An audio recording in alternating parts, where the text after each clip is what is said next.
আসসালামু আলাইকুম। আমি রোমানার রান্নাবিলাস থেকে সবাইকে স্বাগতম। নতুন একটি রেসিপি নিয়ে আপনাদের সামনে হাজির হলাম। ঝটপট বিকালের নাস্তা। অল্প সময়ের মধ্যে আমাদের ছোট্ট সোনামণিদেরকে বানিয়ে দিতে পারবেন। আসুন রান্নায় চলে যাই। বিসমিল্লাহ। আমি এখানে পরিমাণ মতো চিনি, 2টি ডিম, 1 প্যাকেট পাউরুটি নিয়েছি। এখানে নিয়েছি 2টি ডিম, 1 কাপ চিনি।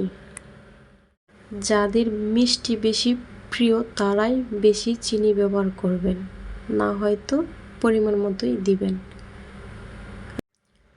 এক এক করে 2টি ডিমই ভেঙে দিব। যারা বেশি রুটি ভাজতে চান তারা ডিম অবশ্যই বেশি দিতে হবে। ভালোভাবে মাখিয়ে নিতে হবে। আমি একটি চামচের সাহায্যে অনবরতই নাড়াচাড়া দিচ্ছি।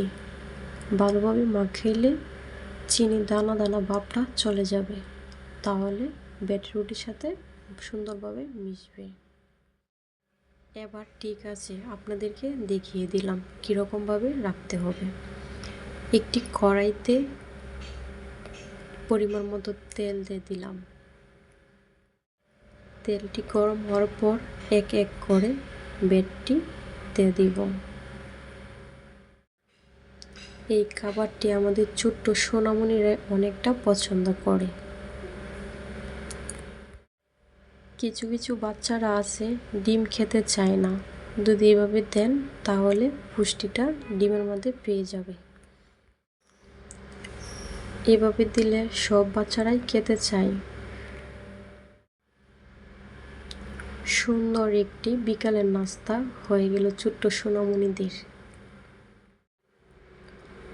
উল্টিয়ে পাল্টিয়ে দিতে হবে, সাথে সাথে উল্টিয়ে দিতে হবে, না হয়তো পড়ে যাবে। আমি বারবার উল্টিয়ে দিলাম।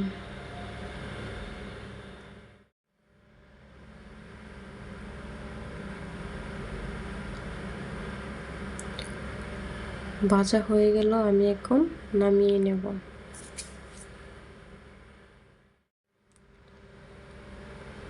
তারপর 2-3টা রয়ে গিয়েছিল, আমি এক এক করে সবগুলো ভেজে নেব।